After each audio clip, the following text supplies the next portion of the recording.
tudo bem? Conforme ontem nós já havíamos comentado, nós vamos aprofundar um pouco melhor sobre a Primeira Guerra Mundial, aquele que foi o maior conflito, um dos maiores conflitos que nós tivemos ao longo do século XX. Não podemos falar que tenha sido maior, visto que a Segunda Guerra Mundial também ela teve uma grande dimensão. Mas, sem dúvida nenhuma, foi um marco negativo, claro, na história da humanidade, visto que nunca tivemos envolvido um grande número de nações até então em um conflito. No passado, as guerras sempre existiram, mas nós vamos verificar que agora, com a Primeira Guerra Mundial, nós temos uma outra proporção, uma outra dimensão. A Primeira Guerra Mundial, nós sabemos que ela começa no ano de 1914 e ela se estende até o ano de 1918. E foi resultado justamente das transformações, das mudanças que estavam ocorrendo lá na Europa. E essas mudanças é que fizeram com que as nações viessem a entrar em conflito. Nós vamos verificar que na Primeira Guerra Mundial, embora o nível de sofisticação, o nível tecnológico das armas não fosse como foi na Segunda Guerra Mundial, ou então como é na atualidade, nós vamos verificar que mesmo com a precariedade dos armamentos, das armas, inclusive essa guerra ficou conhecida como Guerra das Trincheiras, visto que os soldados passavam dias, semanas, meses dentro de valas, de buracos, chamados de trincheiras. Mas mesmo sem grandes avanços tecnológicos, se comparado com aquilo que tivemos na Segunda e na atualidade, nós tivemos um saldo de mortes na Primeira Guerra Mundial de 10 milhões de pessoas. Sem dúvida nenhuma, um saldo negativo, um saldo extremamente ruim para a humanidade. Quais as causas que nós vamos elencar para a Primeira Guerra Mundial? Primeiramente, eu gostaria de dizer para vocês sobre o imperialismo, coisa que nós já falamos muito, que é a disputa por colônias, a disputa por território entre as potências industriais europeias. Algumas ficaram com mais, outras com menos, e aí ocorre esse revanchismo, essa disputa, essa animosidade entre as potências industriais europeias. Gostaria de elencar aqui para vocês também, nós temos o nacionalismo, mais precisamente o revanchismo francês. Mas o que o revanchismo francês tem a ver com a Primeira Guerra Mundial? Importante nós aqui sabemos que durante o processo de unificação da Alemanha, o território francês, da Alsácia-Lorena, um território rico em recursos minerais, esse território foi anexado pelos alemães. E a França, ela procurava uma ocasião, um momento para poder retomar esse território que era seu e que foi tomado pela Alemanha durante o processo de unificação germânica. Também temos o pan-eslavismo, que é uma outra forma de nacionalismo, que é a disputa entre a Sérvia e o Império Austro-Húngaro pelo controle da Bósnia, ali na região dos Balcãs. E nós vamos verificar que os sérvios, eles não queriam ficar sobre o domínio, sobre a tutela do Império Austro-Húngaro. Eles queriam formar a Grande Sérvia. E um detalhe importante é que a Sérvia, nessa disputa com a Áustria, a Sérvia contava com o apoio da Rússia. E nós vamos verificar que o estopim da guerra ocorre justamente nessa região, quando um extremista sérvio lá em Sarajevo vai assassinar o príncipe herdeiro do trono do Império Austro-Húngaro, Francisco Ferdinando.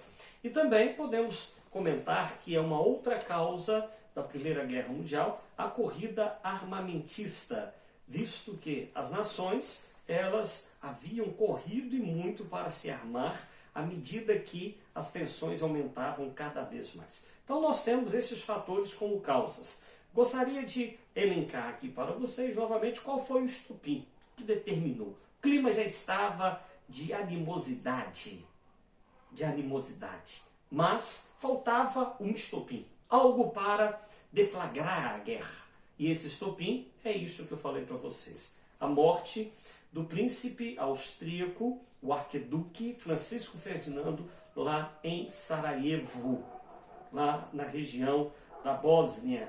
E aí no dia 28/6 ocorre esse assassinato, e aí nós tivemos, portanto, o início da guerra, 28/6 de 1914. Na Primeira Guerra Mundial, nós tivemos a formação de duas alianças militares, dois grupos militares rivais. De um lado nós tínhamos aquilo que nós chamamos de aliança, e do outro lado nós tínhamos a entente. Quem fazia parte da aliança? Na aliança nós tínhamos, em primeiro lugar, a Alemanha. Em segundo lugar, nós tínhamos a Áustria-Hungria. Tínhamos depois Itália e em quarto o Império Otomano. E na entente, quem eram os países que estavam nesta aliança militar que irá combater a aliança e as pretensões da aliança? Nós vamos ter o Reino Unido, a Inglaterra, vamos ter a França, a Rússia e vamos ter no ano de 1917, ou seja, quando a guerra já estava lá na sua segunda metade, o ingresso à entrada dos Estados Unidos. Da mesma forma, tivemos uma outra mudança em relação ao posicionamento dos países na guerra.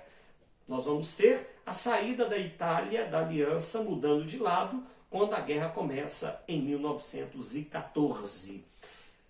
Vamos rapidamente comentar algumas consequências da Primeira Guerra Mundial. Primeiro, já falei com vocês que o saldo foi extremamente negativo. Nós tivemos 10 milhões de pessoas mortas. Depois, podemos dizer que foi o fim da Belle Époque, aquela época de prosperidade, de desenvolvimento, de paz, entre aspas, mas todo esse período ele se desfaz em função da Primeira Guerra Mundial. Depois nós temos a derrocada de importantes e grandes impérios, como por exemplo o Império Austro-Húngaro, tanto que esse império se desmantelou, se desfez, que hoje nós temos apenas a Áustria, um país ali na Europa Central, e temos a Hungria. Houve essa separação, o fim desse império. Também tivemos o fim do Império Russo e vamos ter também o fim do Império Otomano. Nós vamos verificar que com a Primeira Guerra Mundial nós tivemos uma reformulação do mapa mundial, do mapa mundi. E vamos verificar que essa guerra termina da pior forma possível. Por que essa guerra termina da pior forma? Porque essa guerra, a forma como ela se desfez, o fecho que a guerra teve, ele vai preparar, ele vai criar as bases para que venhamos a ter a Segunda Guerra Mundial. O Tratado de Versalhes, que deveria ter sido um tratado de paz para pôr fim à Primeira Guerra Mundial, esse tratado eu o chamo tratado de guerra. Ele consegue, mas esse tratado cria toda a atmosfera, todo o ambiente para que venhamos ter, em 1939, venhamos a ter a Segunda Guerra Mundial. Por quê? Porque o Tratado de Versalhes ele vai impor uma humilhação profunda aos alemães. E isso vai abrir o caminho para o revanchismo, para a vingança. Sentimento este que vai ser explorado, vamos estudar mais adiante, por Hitler, justamente para criar a Alemanha nazista, e aí nós vamos ter os desdobramentos, o caminho aberto para a Segunda Guerra Mundial. Vamos ficar por aqui, agradeço a você, um abraço.